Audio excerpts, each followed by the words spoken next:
Danny Malott here with Lightbulb Networks, back for another tutorial on MyGlue.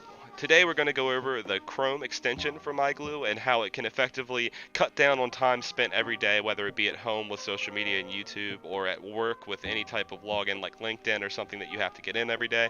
It'll help save time on that. It'll streamline the process so that you don't have to go digging for passwords or things like that. It'll just be a couple clicks away and you'll be into the site in a secure fashion. The first step we're going to do today actually does not involve the Chrome extension. It's something within Chrome itself.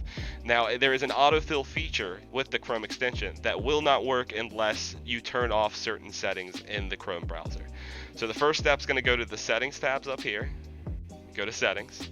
Once it opens, you'll see this autofill section. You're going to want to click on Addresses and More.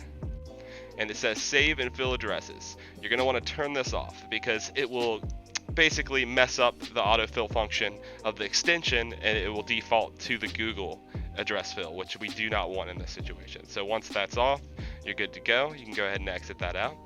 Now we're going to search for the MyGlue extension. All one word. It probably would show up either way, but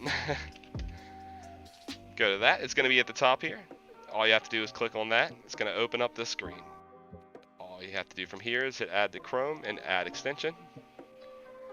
And you'll see that it's logged in up here. Now once you get to this page, it's going to prompt for your username. In this case, I'm going to use the test one I set up for the situation.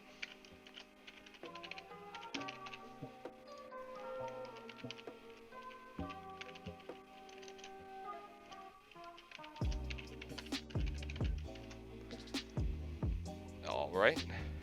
And once you're logged in, you're going to see this like this. Now, obviously, this is a much more streamlined down version of what you see in your MyGlue portal that you would normally see. But all of your passwords are going to be in here, and I set up one just for the sake of testing. I used Facebook as an example, the test password. You can put the URL in it, as I will explain in other videos explaining how to create passwords. So it's as simple as, like, say you need to get on the Facebook. This is our Facebook password. You click on it, and it'll take you to Facebook and autofill in the information. So then from there, all you have to do is hit login and go on here. Obviously, there is not a Facebook for this account, so I did not press forward on this, but if you did, it would log in, it has the correct password, everything. Now, if it does not, if, like, say for instance, this was over here in the password and that's that, and something happened, you can always click on the filled in the wrong field, explain what it is, and then have it learn. Like, so obviously the password is in the right place on this one, but it might not always be, and you can have it learn that way. Next time it will fill in the correct fashion.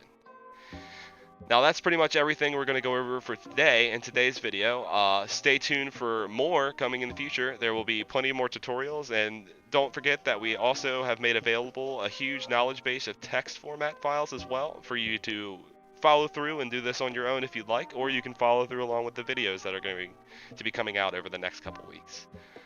Alright, thank you very much.